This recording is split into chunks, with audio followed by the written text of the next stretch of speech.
Bismillahirrahmanirrahim. Alhamdulillahirabbil alamin. Bihi nasta'inu 'ala umuri dunya wad din. Sallallahu wa sallam 'ala sayyidina wa maulana Muhammadin 'ala alihi wa sahbihi wa man tasliman katsira.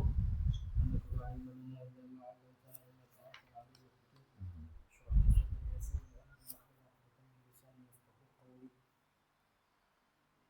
Amma ba'd. Qala al-musannif wa syarih رحمه الله تعالى ونفعنا الله به وبعلومه وبعلومكم في الدارين آمين.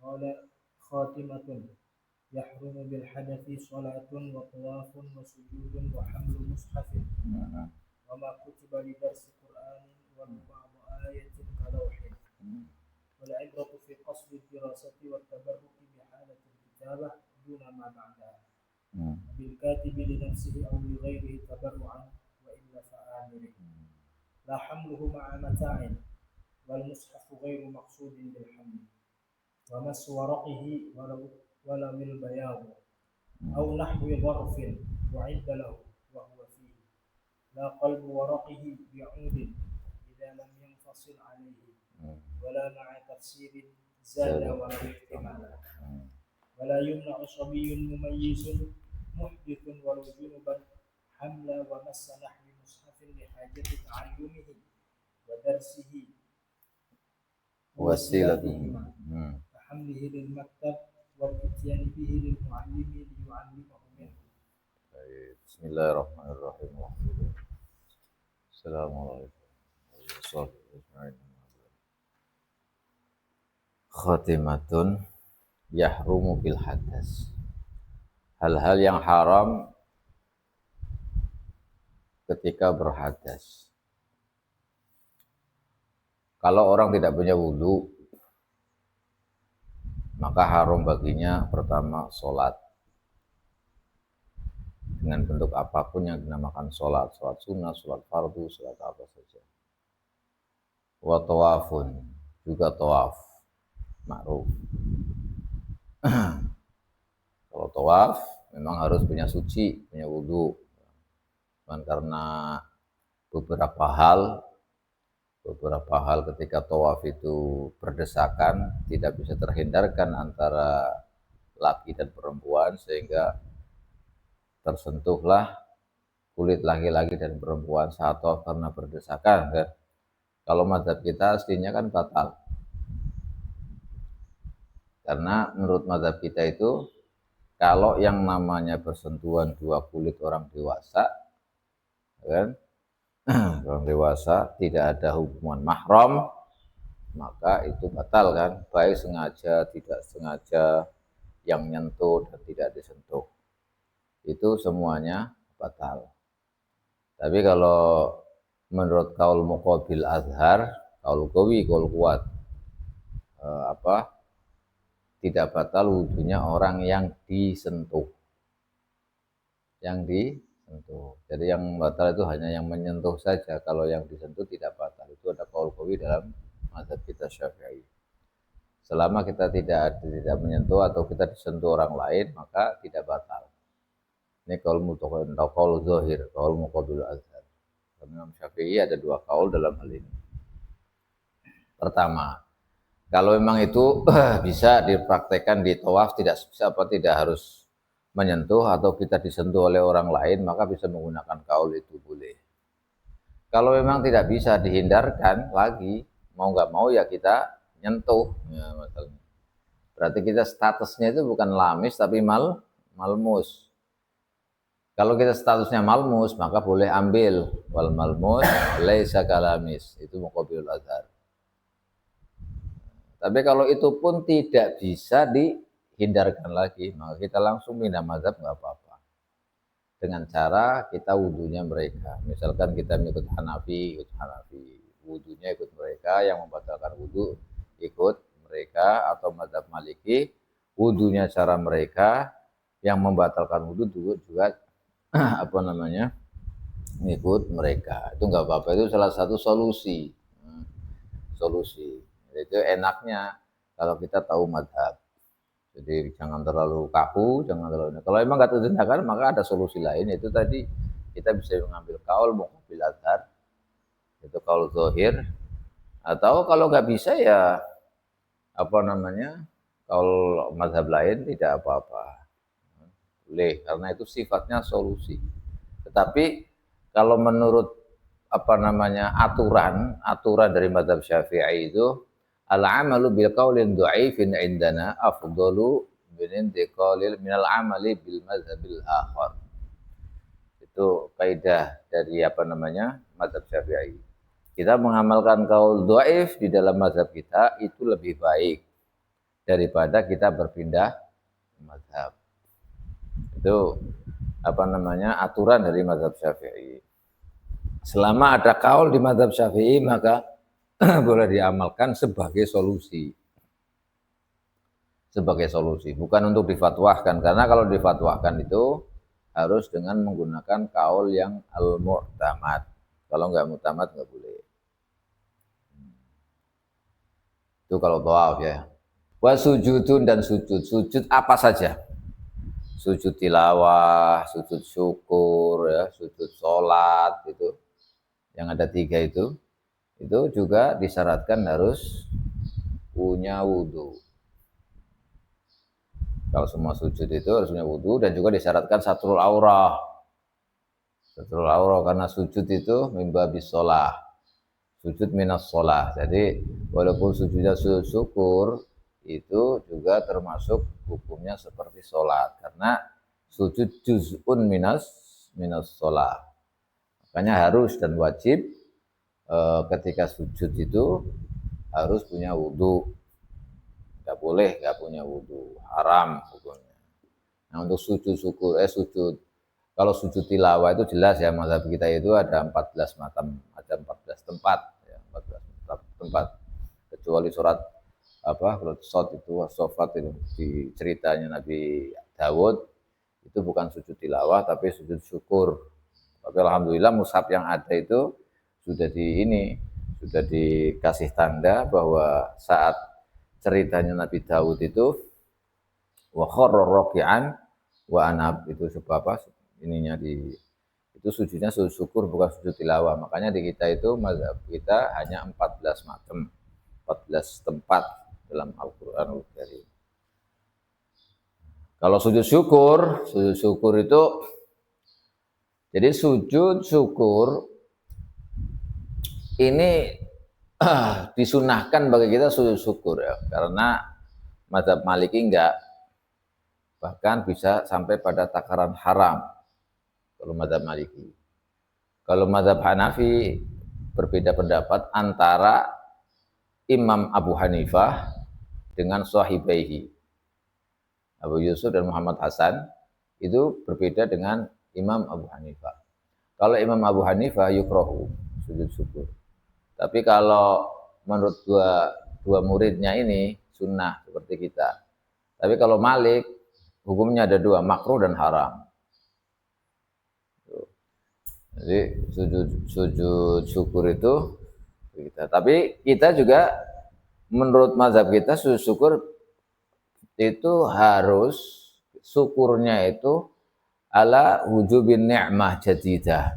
Jadi nikmat jadidah artinya nikmat yang baru yang apa namanya yang dirasakan itu sebuah apa namanya dirasakan betul kayak apa namanya mendadak. Misalnya kita nih orang sakit terus, pengennya kan sembuh, harapannya sangat sembuh, harapannya besar lah ceritanya, harapannya besar untuk sembuh. Nah ketika diberi kesembuhan, berarti kan nikmat, ini nikmat kabiro, nikmat hujumin nikmat itu maksudnya.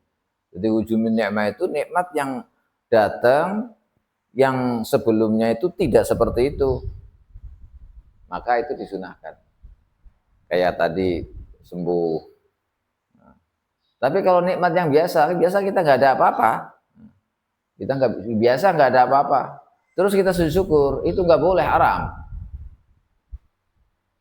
Nggak boleh, haram. Jadi sujud tanpa sebab, tanpa apa-apa itu nggak boleh. Ini yang harus ini harus dipahami. Jadi hukum sujud kalau tidak ada sesuatu yang mengharuskan sujud itu nggak boleh. Makanya mazhab Maliki itu mengharamkan karena sujud syukur itu enggak, karena sujud syukur sebenarnya nggak ada dalilnya menurut beliau, menurut mazhab mereka. Karena Nabi nyatanya nggak pernah sujud syukur. Yang ada hanya sujud syukur itu dengan sholat rakaatain. Itu sholat yang paling besar yaitu ketika Nabi masuk Mekah, kembali ke Mekah, Fathul Mekah. Ketika Fathul Mekah Rasulullah nggak sujud syukur tapi sholat 2 rakaat. Dan macam-macam itu menurut mereka. Makanya ini kalau menurut mazhab kita sujud tanpa sebab, tanpa alasan apa-apa itu nggak boleh, haram. Karena sujud itu harus tauqif. Karena minas sholat. Sujud tauqifi. Jadi kalau sujud tanpa sebab, tanpa apa nggak boleh, bahkan haram. Kalau karena syukur itu kan macam-macam caranya. Makanya mazhab Maliki, Imam Abu Hanifah itu nggak menganjurkan sujud syukur. Ya karena itu tadi, karena sujud itu aslinya masru' lis sholah, masru' lit tilawah. Selain itu enggak. Jadi sujud hanya ada 2, sujud untuk sholat dan sujud karena tilawah. Nah, kalau sujud syukur enggak ada, karena itu tadi. Ada hadis karena Sayyidina Ali ketika diutus ke Yaman, itu kemudian Sayyidina Ali mengirim surat pada Rasulullah. Ketika mengirim kepada Rasulullah, kemudian dibuka Rasulullah, suratnya dibaca, mengabarkan bahwa ahli Yaman menerima semuanya dan aslamu. Saking gembiranya Rasulullah sujud syukur. Kada Allah yakub. Sujudnya itu lama sekali sampai dikira tidak mau bangun. Dikira mau meninggal gitu. Karena sujudnya lama itu. Itu ada hadis itu. Itu ketika datangnya surat dari Sayyidina Ali. Kemudian Sayyidina Umar, Sayyidina Abu Bakar itu juga pada sujud syukur ketika Fatah. Bukan Fatah Falmudun. Fatah Al-Mudun itu Sayyidina Abu Bakar sujud, Sayyidina Umar sujud. Makanya mayoritas jumhur lah. Makanya Muhammad bin Hasan dengan Abu Yusuf mengikuti Syafi'iyah sesuai dengan sama dengan mazhabnya Syafi'iyah. Mazhab Hambali juga sama. Tapi kalau Maliki memang nggak ketat. Maliki itu, Masya Allah, hukumnya ketat sekali seringannya. Karena mereka tambahan dalilnya adalah amalu ahlil Madinah. Kalau amalu ahlil Madinah nggak mengamalkan, ya sudah. Gitu. Ketika ta'arud, bena hadis ahad, sama amalu ahlil Madinah, maka yang dimenangkan, yang didahulukan amalu ahlil Madinah. Itu di mazhab Maliki. Ya, sangat ketat sekali mazhab Malik ininya. Tapi jangan amalu alil Madinah, nanti nggak salah paham nanti. Jangan amalu alil Madinah siapa saja, semua ahli Madinah jadi dalil, wah kacau ini. Nah kalau gitu sampai sekarang banyak orang koplo-koplo misalnya, yang di sana yang banyak maksiat misalnya, terus jadi dalil, oh, kacau. Amalu ahli Madinah itu maksudnya amalnya 7 fuqaha. Bukan semua penduduk Madinah, bukan. Amal ahli Madinah itu amalnya 7 fuqaha. Wa hamlu mushafin, hamal mushaf. Jadi hamal.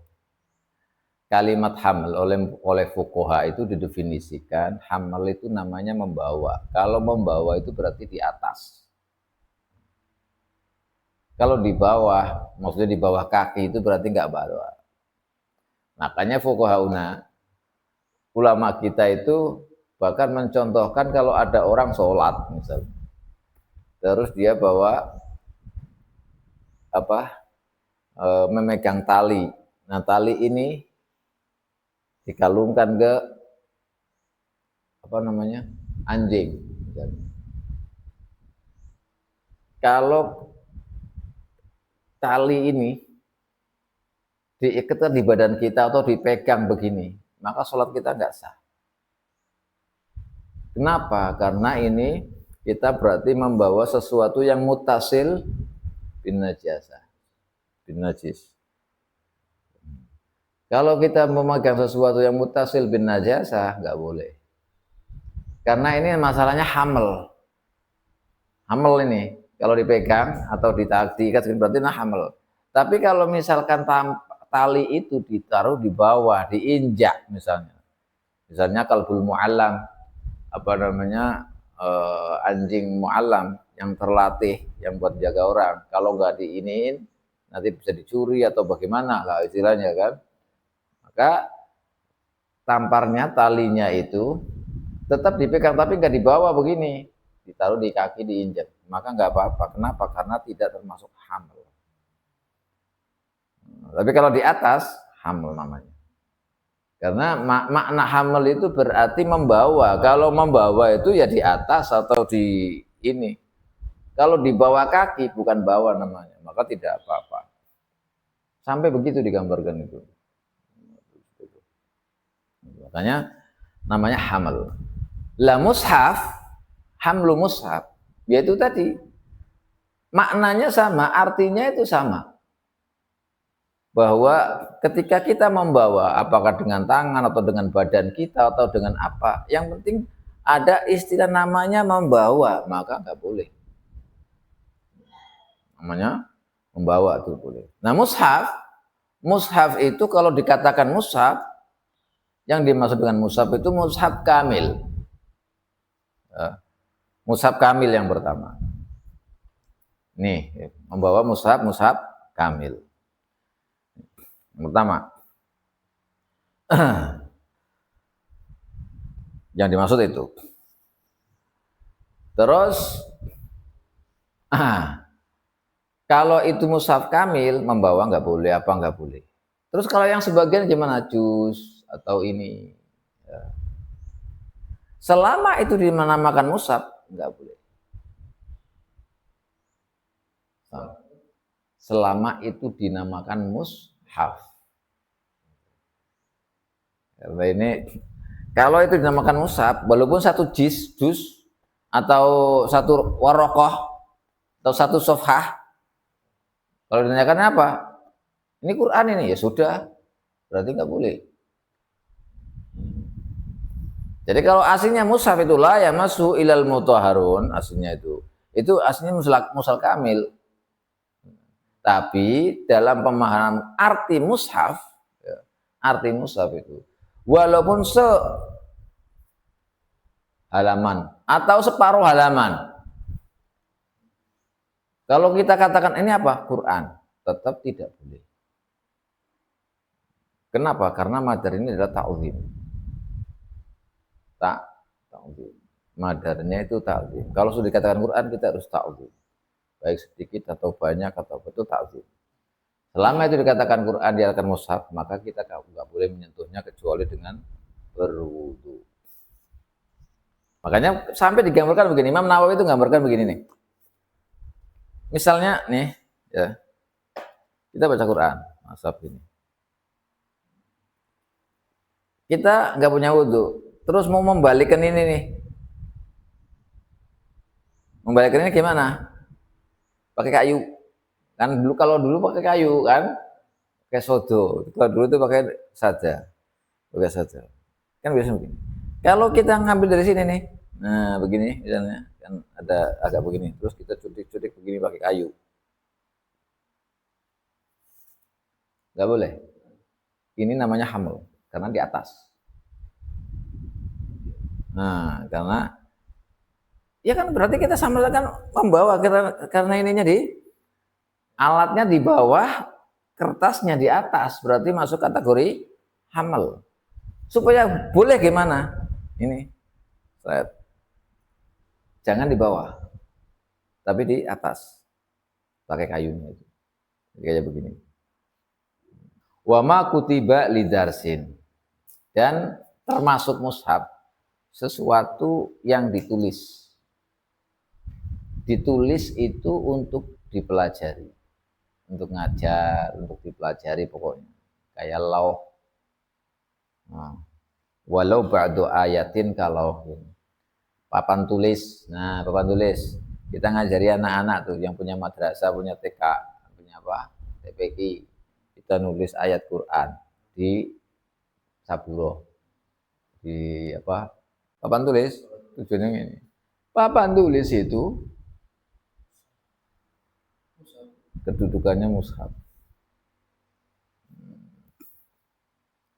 Tapi kapan diketahui kalau itu nggak boleh? Ketika menulis. Kalau niatnya untuk daras nggak boleh. Tapi kalau niatnya untuk tabarruk nggak apa-apa.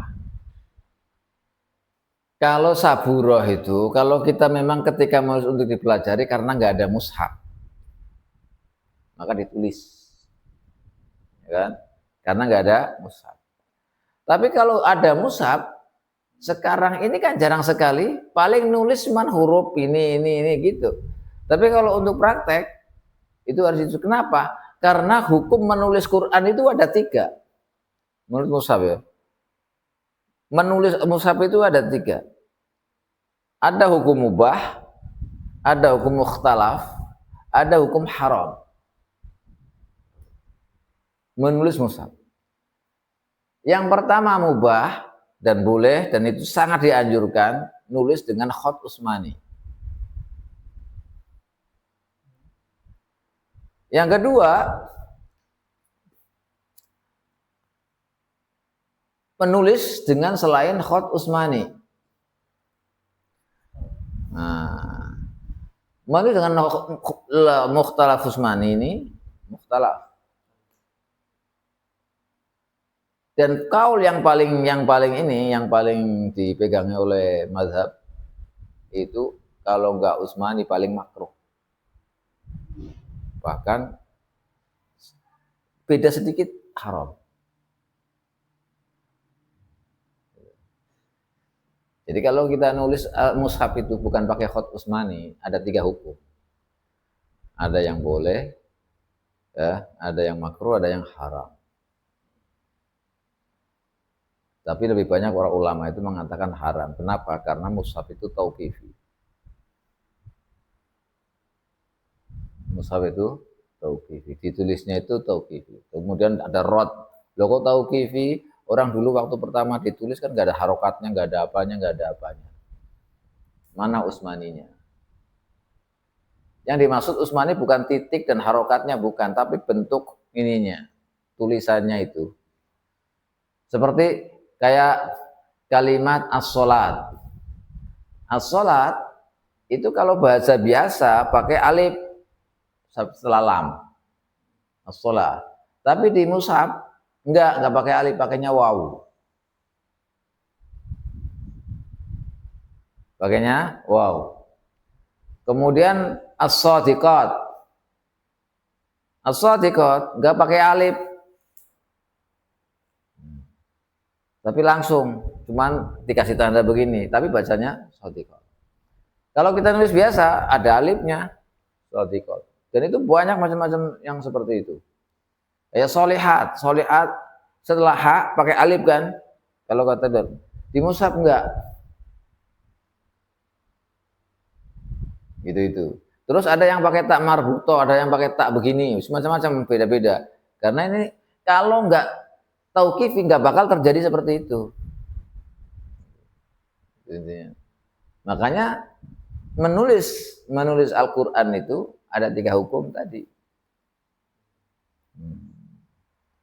Makanya mengharumkan itu ini perpegangan pada itu semuanya tauqifi wahyu, jadi nggak boleh di.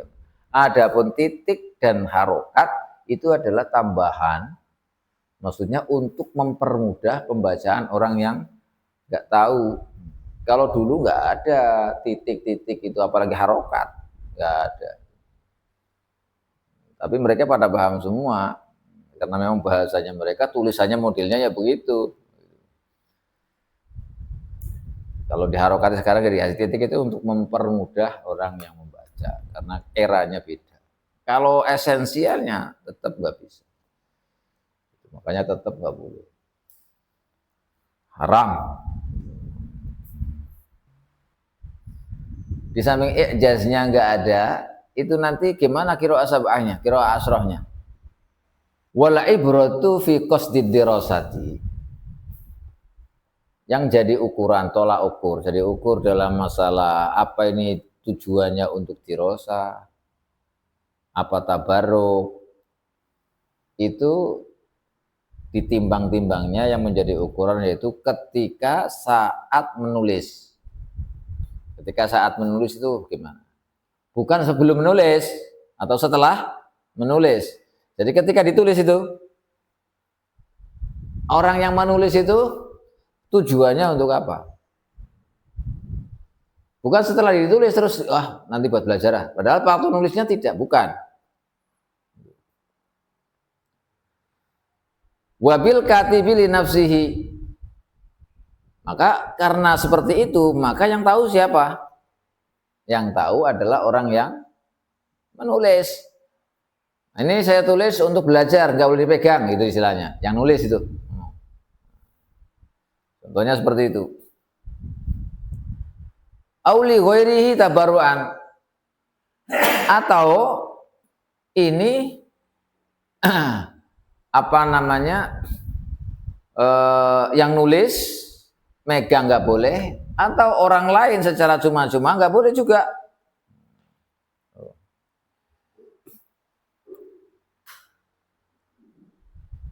Jelas?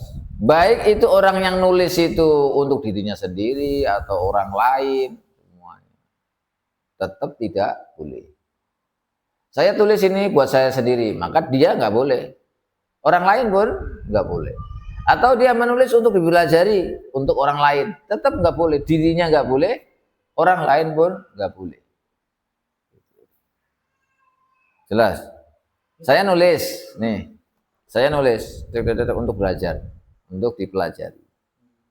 Jelas? Baik ini tulisan untuk saya sendiri, untuk saya pelajari, tulisan ini. Atau saya nulis untuk dipelajari oleh orang lain. Misalnya. Maka saya nulis ini al-ibrah. Ketika saya nulis, dari sayanya ini untuk belajar. Baik untuk saya sendiri atau orang lain. Maka saya sendiri kalau misalkan yang nulis, yang tahu saya sendiri, saya nggak boleh. Atau diberitahu yang lain itu, ini untuk apa? Lalu tanya. Kalau ini untuk belajar, nggak boleh. Kalau untuk belajar, iya, saya nulis untuk dipelajari oleh orang-orang lain, bukan saya. Kan ada kalanya orang nulis tuh untuk dirinya sendiri, untuk belajar. Ada kalanya nulis untuk orang lain, untuk dipelajari. Maka masing-masing dari keduanya tetap nggak boleh. Baik itu untuk dirinya sendiri nggak boleh. Orang lain nyentuh pun nggak boleh. Jangan jangan diperbolehkan memegang mushaf itu. Atau saya menulis untuk orang lain, maka orang lain pun tidak boleh dan saya pun tidak boleh memegangnya tanpa wudhu. Nah, kalau kita tahu bahwa al-ibrah yang pertama adalah pada waktu menulis, yang kedua adalah orang yang menulis. Orang yang menulis. Ada orang datang, di situ ada lauh. Papan tulis. Nah ini masuknya. Wa illa fa'amiruhu la hamluhu ma'amata. Ini udah beda lagi. Fa'amiruhu. Artinya begini. Kalau ini nggak tahu. Nulis bukan untuk saya, juga untuk orang lain. Tapi ini kalau ada kata tabarru'an, lupa kata jelas tabarru'an. Tabarru'an itu saya yang menulis tanpa ada perintah siapa-siapa. Saya menulis sendiri. Apakah untuk diri sendiri atau untuk orang lain, dikasihkan ke orang lain. Itu namanya tabarru', tanpa diperintah dia. Misalnya, kamu tak tulisin mushaf, nih untuk kamu. Berarti saya tabarru'. Tapi saya niatnya memang untuk dipelajari nih, kasih pelajari itu. Pas waktu saya nulis, niatnya untuk dipelajari kamu. Jadi saya memberikan ini kepada kamu, namanya tabarru'. Jelas?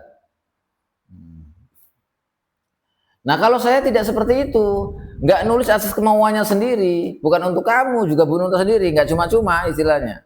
Saya menulis karena diperintah orang lain. Nah, maksudnya. Diperintah orang lain. Maka bagaimana untuk mengetahui itu dirosa atau enggak? Maka tergantung niatnya orang yang memerintahkan. Gimana niatnya? Kalau tadi kan saya menulis sendiri tanpa disuruh oleh orang lain. Itu namanya tabarruk, baik untuk sendiri atau orang lain. Nah sekarang kalau enggak bukan tabarruk, gimana? Wa illam yakun tabarri'an fa amiru fal ibra bi amirihi. Tapi fa amiruhu enggak boleh, fa amirihi itu mestinya. Wal ibra fi qasdi rosa wa tabarruk bi halat kitabah bi amirihi. Fa amirihi. Mestinya fa amirihi. Kita untuk mengetahui apa itu kitabah untuk dirosa atau apa, itu kapan? Yaitu ketika orang menulis, ketika menulisnya itu orang itu. Saat menulisnya itu dia niatnya untuk apa? Saat nulisnya, yang pertama. Yang kedua, yang menulis. Yang menulis. Wabil katib li nafsi aw li ghairihi tabarruan. Artinya juga al-ibrah, dia menulisnya untuk diri sendiri itu untuk apa? Atau dia menulisnya untuk orang lain itu untuk apa? Tabarruan. Tabarruan itu tanpa diperintah, tanpa diimbali, apa gitu. Namanya tabarruan. Yang boleh itu kan yang tabarruk. Tadi yang ditanyakan ini gimana tabarruk? Yang haram itu yang nggak boleh itu lidirosa. Nih, kita baca lagi. Wala ibratu fi qasdi dirosa wa tabarruki bi halatil kitabah dunama ba'dahuma. Yang menjadi ukuran apakah tulisan itu untuk dipelajari atau untuk tabarruk, mengalah berkah tabarruk itu yaitu saat menulis, bukan setelah menulis. Saat menulis itu untuk apa? Kalau saat menulis itu berarti kan berhubungan dengan katibnya toh, orang yang menulis. Jadi ibrahnya katibnya itu gimana? Katib ada dua, ada katib yang cuma-cuma, ada katib yang atas dasar perintah. Itu loh, yang cuma-cuma namanya tabarruk. Gitu loh. Nah kalau yang katibnya itu untuk cuma-cuma tabarruk, maka dia menulis untuk dirinya sendiri, tabarruk atau sama orang lain. Maka untuk mengetahui itu untuk kita benar kan dia sendiri itu. Nah kalau dia niatnya itu seperti itu, dan memang nulis untuk dirinya sendiri atau untuk orang lain untuk dipelajari, maka itu harus pakai wudu kalau disentuh. Tapi kalau dia ini nulis atas perintah, bukan kemauannya sendiri. Kan ada yang nulis kemauannya sendiri, ada yang tidak kemauannya sendiri diperintah. Udah kamu tulis tuh. Ini nih, udah tulis di situ. Nah, kita nulis anak kecil misalnya kan, atau nulis siapa yang belajar santri atau tulis. Maka yang ibrohnya yang menjadi ukuran bukan dia yang menulis, tapi yang mengukur saya yang merintah untuk apa itu ditulis itu. Itu maksudnya. Jadi ini yang tolak ukur atau ukuran apakah itu untuk dirosa atau tabarruk. Kalau untuk tabarruk jelas nggak apa-apa. Ada papan ditulis apa? Qul a'udzu birabbin nas atau apa? Rabbi a'udzu bihamazati syayatin wa a'udzu bika yahdurun. Kan Quran juga misalnya ditulis supaya penghalang setan misalnya. Tapi kan tujuannya tabarruk bukan untuk dipelajari. Maka nggak apa-apa. Wa illa fa'amirihi. La hamluhu ma'amatain. Tidak haram membawa mushaf bersama dengan mata barang-barang lain selain mushaf. Di tas misalnya. Di tas ada Quran dan ada selain Quran. Misalnya. Maka kita membawa tas nggak apa-apa. La hamluhu ma'amatain artinya tidak haram membawa mushaf ma'amatain. Wal mushafu ghairu maksudin bil hamli. Kita taruh mushaf di tas, campur dengan pakaian dan lain-lain. Tapi kita tidak tidak bertujuan membawa mushafnya. Kita tujuannya adalah membawa tasnya. Ya, tasnya itu. Maka nggak apa-apa. Tapi kalau ada tujuan dia seperti itu terus sengajanya tujuan dia dengan niat membawa mushaf, nggak boleh, tetap haram. Jadi mushaf ghair maksud maksudnya. Dimaksud membawa itu membawa tasnya, membawa barang-barangnya itu, termasuk di dalamnya mushaf, maka nggak apa-apa. Tapi kalau yang dituju adalah saya membawa mushaf di matanya, nggak boleh. Jadi kita tujuannya membawa mushaf, tapi dicampur sama yang lain. Tapi kita tujuannya membawa mushaf, nggak boleh. Dan itu bisa juga, misalnya ada Quran. Orang ahli fikih itu biasanya menghela-hela itu kan, menghela-hela. Ada Quran, ini Quran misalnya, terus campurannya cuma sedikit, misalnya, cuma sedang sedikit.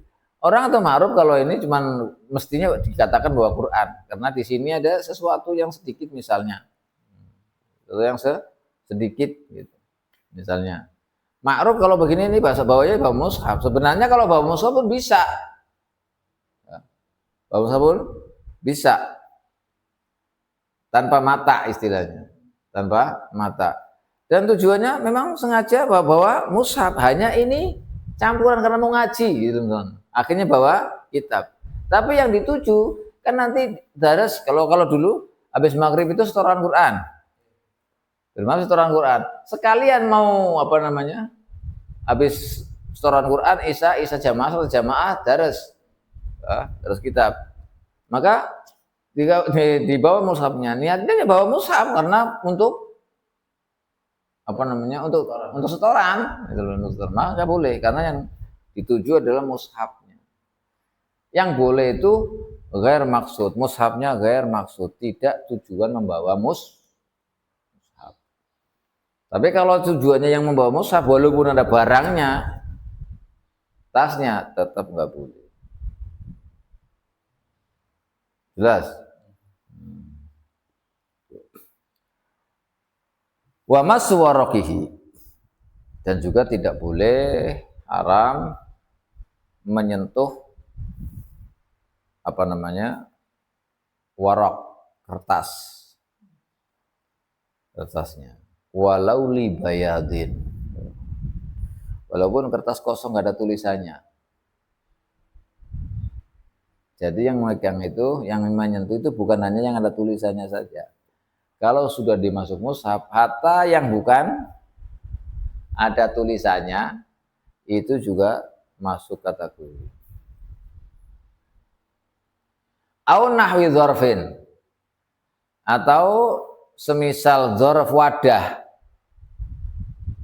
uidda yang disediakan lahu untuk mushaf, wa huwa fihi, dan mushaf ada di dalamnya itu. Nih, ini kan ada tulisannya, tulisan Quran ini, maksudnya tulisannya ini, bukan tulisannya ini doang. Ini hatta yang begini-begini ini nggak ada tulisannya kan, jadi sentuh nggak boleh. Begitu juga ada wadah khusus untuk Quran. Biasanya tuh yang untuk baca Quran begini ya, begini. Atau ada kotak atau jilidan khusus di dalamnya mushaf.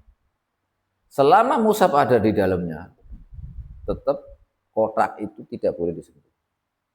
Yang begini, kalau ada mushafnya juga nggak boleh. Tapi tetap harus ihtiraman kalau itu khusus untuk Quran.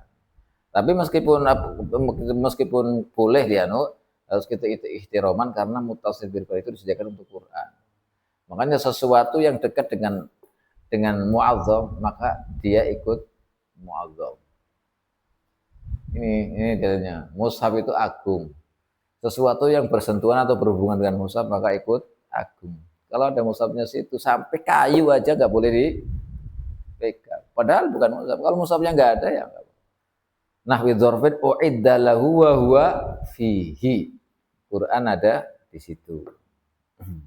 masul mushaf yang seperti tadi itu ada dua. Sesuatu yang disentuh nggak boleh, yang berhubungan dengan Quran, yang bukan Quran, syaratnya ada dua. Yang pertama itu tempat itu memang khusus untuk Quran. Khusus untuk Quran. Yang kedua, Quran ada di dalamnya. Ada Qurannya di situ. Itu syaratnya dua. Kalau dua syarat itu nggak bisa, nggak ada, maka tidak apa-apa. Wa zahiru kalami annahu la farqa fi ma u'idda lahu wa baina kauni ala hasmi aula wa illam yu'adda mithluhu lahu adada. Qala Halabi hawashil manhaj wa alaihi yahrum masul khazain. Ini kaitannya dengan khazain enggak boleh. Al-ma'dudati liwatil masaifi walau kaburat jiddan. Wa bi qala Syekhuna Al-Qumi wa Syekhun Ramli. Wa fit taqwa itu as-sunduq kursi wudi alaihi. Wa fil qurdi wa taraddada fil yabi fi ilhaqil kursi bil mata'i aw bi dzarfi. Tsumma turja aqrabiyatul ilhaqi bi dzarfi.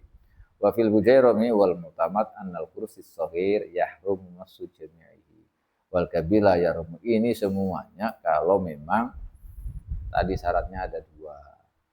Itu disediakan untuk Quran, tapi untuk khusus atau tidak itu ada khilaf tadi. Tapi yang mutafaq itu yang khusus dibuat disediakan untuk Quran. Tapi yang mutamad al-kursi shaghir yahrum masu jami'ihi. Kalau kursi yang kecil, ya kayak ini kan kecil nih. Itu yang al-mu'tamad enggak boleh. Tapi kalau besar, panjang kayak seperti ini, enggak apa-apa. Qur'annya di sana, kita nyantunya di sini enggak apa-apa. Wa amma jildul mushaf fa yahrum masu in kana muttasilan bihi. Tapi kalau menurut iya cover. Wa illa tidak khilaf Romli dengan Ibnu Hajar. Yahrumu mutlaqan. Ibnu Hajar enggak apa-apa, Romli enggak boleh tetap. Muttasilan kana au munfasiyan. Lakin syaratnya tetap nisbatnya itu kepada mushaf. Masih itu dikatakan ini covernya apa? Mushaf. Tetap orang menganakannya mushaf. Begitu. Iya, seperti itu. Itu haram. Walaysa min qita'iha ma law julidal mushaf bi jildin jadidin terkil awal fa yahrumu massuhu. Tetap haram karena itu berarti diganti ini aslinya mushaf. Amma law du'at awraqul mushaf aw khuriqat fala yahrum masul jildi. Ini apa? Sibromalisi. Walhasil itu ada khilaf di antara kalau memang jilidnya saja. Kafar. La qalbu waraqihi. Tidak membalikan, tidak haram membalikan kertasnya. Membalikan kertasnya bi'udin dengan ud. Tadi yang saya contohkan itu bi'udin. Bi'udin idza lam yanfasil anhu. Idza lam yanfasil anhu. Kalau tidak waraqah itu tidak lepas dari ud. Bahkan tapi ini Kurdi menjelaskan nih. Alladzi yadhhar min kalami annal waraqah al-musbatah la yadurru qalbuha binahwil ud mutlaqan. Wa ghal musbata la yadurru qalbuha illa in fasalat ala la'udi anil mushaf. Kalau dulu ini gambarnya kan sekarang. Kalau dulu itu kan kalau pakai tulisannya itu pakai lulang, kulit. Kayak kulit. Nanti dipatokin kayunya itu. Pinggir-pinggirnya itu pakai kayu supaya nggak hancur gitu. Kayak di Somalia itu masih ada sekarang itu. Somalia. Mauritania juga sama. Mushafnya pakai begitu tuh, ditulis pakai ini. Nah, itu kalau kayunya bukan munfasil, lepas istilahnya. Nggak boleh.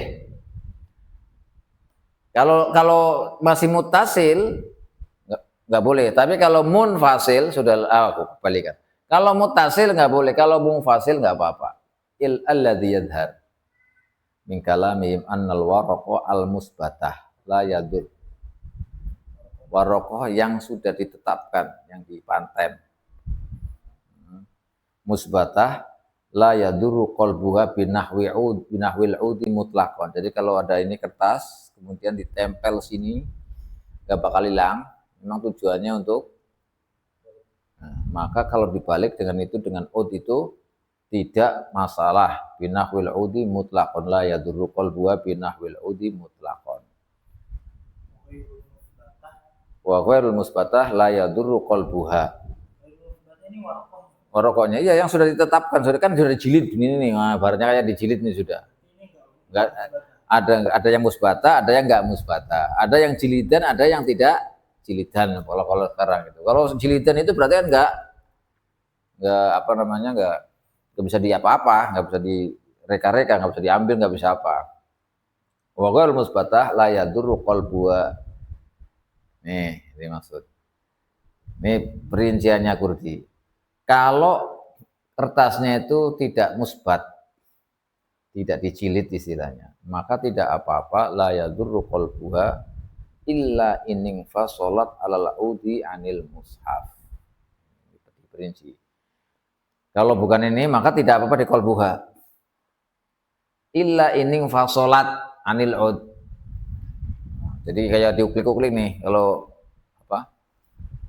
Ini kan begini, kalau begini tadi udah musbata semuanya, terus ada ini, nggak apa-apa. Tapi kalau ini kurasan, nah kalau sekarang ini kayak dulu kan kurasan tuh, warok sendiri-sendiri tuh, belum musbata. Maka kalau ada ininya untuk balik, nggak apa-apa, mutasil kalau ada ininya mutasil. Tapi kalau ininya munfasil, nggak boleh. Ini Kurdi penjelasannya begitu. Kalau warokonya musbata, maka mutlakon nggak apa-apa. La yadru binahwil udi mutlaqan.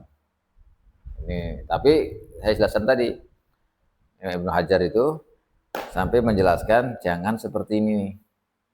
Tapi begini, supaya kalau begini namanya haml. Gitu. Tapi penjelasannya antara musbata dengan ghair musbata menurut Kurdi. Dalam hasyiatul Kurdi. Wala ma'a tafsirin zada wala ihtimalan. Juga kalau ada mushaf pada campurannya tafsir. Ada tafsirannya tafsir. Kalau ada tafsirnya, maka tafsirnya yang lebih banyak apa sedikit. Wala ma'a tafsirin zada wala ihtimalan. Kalau tafsirnya lebih banyak daripada Qur'annya enggak apa-apa. Walaupun enggak yakin ihtimal, tapi jelas apa namanya Quran tafsirnya itu lebih banyak, maka nggak apa-apa. Tapi kalau bareng sama, maka nggak boleh. Kalau sama nggak boleh. Atau syak, ini banyakkan tafsirnya atau apa namanya? Kebanyakan Qur'annya juga tetap tidak boleh.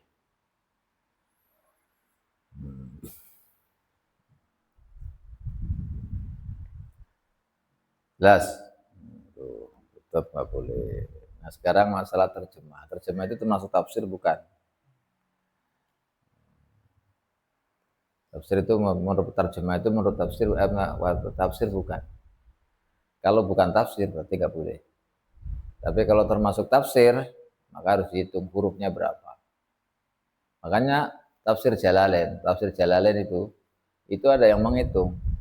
Tafsir Jalalain hurufnya antara huruf Jalalain dengan Al-Quran itu pernah dihitung lebih banyak Jalalainnya 2 huruf. Tapi tafsir Jalalain yang ini loh, yang dulu bukan sekarang. Kalau dulu kayak begini modelnya tambalan dan tafsir. Jadi ini Qur'annya langsung tafsirnya, Qur'annya langsung tafsirnya, begini. Langsung. Kalau sekarang kan ada kotakan ini Qur'an mushafnya. Di sininya tulisnya ayatnya lagi, baru tafsirnya. Ini jelas banyakan Qur'annya gitu loh. Nah, sekarang kalau kita Quran terjemah itu katakan apa? Kalau Quran kalau tafsir itu kan pakai bahasa Arab, ya kan? Kalau ini kan bukan bahasa Arab, pakai bahasa Indonesia. Pakai bahasa Indonesia. Kalau pakai bahasa Indonesia disebut dengan terjemah, bukan tafsir. Maka termasuk apa enggak? Karena yang dibahas oleh para ulama ini maksudnya tafsir. Tapi yang dimaksud dengan campur ada tafsir itu adalah maksudul azamah, campuran antara Qur'annya dengan bukan Qur'annya. Kalau kursus terjemah kan begini, baru lengkap ya kan, bukan satu kalimat ini terus di ini enggak, tapi satu ayat baru ada terjemah. Satu ayat baru ada terjemah. Nah, kalau begitu kita apakah dikatakan tafsir atau bukan? Ini ambil kita seperti ketika ada tafsir syak. Apa ini lebih banyak atau tidak lebih banyak atau sama, maka tidak boleh mengambilnya dengan tidak berwudu. Baca Nawawi Hasyiatul Qurdi mana su? Ra'aitu fi Fatawul Jamal. Fatawul Jamal Ar-Ramli annahu su'ila an tafsil Jalalain. Hal huwa musawin al-Qur'an aw Qur'anu aktsar? Fa jawab bi anna syakhsan al-Yaman tatabba huruf al-Qur'an bit tafsir wa addahuma fa wajadahuma ala sawa ila surati kadza. Wa min awhal Qur'an fa wajada tafsir aktsar hurufan. Fa ulima annahu yahillu hamluhu ma'al hadas ala hadza. Wa qala ba'dhum al-wara' adamu hamli tafsiril Jalalain li'annahu wa in kana zaidan bi harfaini rubbama ghafal katib an kitabihi harfaini au aksar. Fi Hasyiatul Qurdi aidan qala syarah fi hasyati ala Fathil Jawad laisa minhu tafsir mushaf khusya min tafsirin au tafasir. Laisa min tafsir mushaf khusya min tafsirin au tafasir. Wa in muliat hawasyihi wa ajnabi wa ma baina suturihi li annahu la yusamma tafsiran bi wajhin bal ismul mushaf. Oke. Lahu ma'adzalika. Makanya tadi jadi itu kan muhasi tadi yang saya sampaikan tuh. Namanya muhasi. Lah kalau terjemah kan baru ayat terus maka kalau masuknya muhasi bukan tafsir. Kalau bukan tafsir gimana maksudnya? Wa fi hasil Qurti manasuhu. Ra'aitu fi fatawi ya fatawa sama saja Jamal Romli annahu su'ila an tafsiril Jalalain. Ditanya tentang tafsir Jalalain itu gimana, hal huwa musawin lil Quran, apakah sama dengan Quran au Qur'anuhu aksar, atau Qur'annya yang lebih banyak, tafsirnya bersama dengan Quran atau tafsirnya yang lebih Qur'annya yang lebih banyak. Maka dijawab oleh beliau bi anna syakhsan minal Yaman, ada orang dari Yaman tatabba'a meneliti hurufal Qur'an wa tafsir wa addahuma, semua tafsir Qur'annya sama Qur'annya dihitung. Jalalain itu. Fa wajadahuma ala sawa, ditemukan sama. Ditemukan sama ila surati kadza, tapi hanya surat tertentu sampai di surat ke sini disebutkan surat apa, itu Quran dan tafsirnya sama. Wa min awakhiril Quran, dan dihitung dari akhirnya Quran, fa wajada tafsir aksar hurufan. Kalau dihitung dari akhirannya itu Quran lebih banyak tafsirnya lebih banyak daripada Qurannya. Setelah Quran, akhir Quran, fa ulima annahu yahillu hamlu. Oleh karena itu maka diketahui bahwa Hafsul Jalalain boleh membawanya ma'al hadas ala hadas. Atas penyelidikan ini berarti kan banyak lebih banyak tafsirnya, maka boleh. Nah, wa qala ba'dhum al-wara' adamu hamlit tafsiril Jalalain. Tafsir Jalalain. Kenapa? Li'annahu wa in kana zaidan bi harfaini.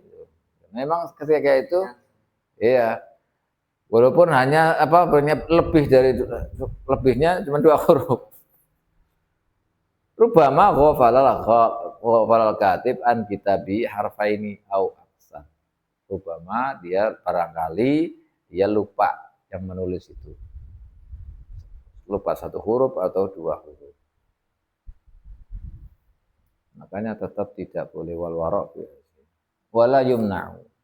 Anak kecil yang mumayyiz tidak dilarang. Artinya boleh. Yang mumayyam muhdis, tidak punya wudu. Walaupun dia itu junub. Sobi mumayyiz tapi junub.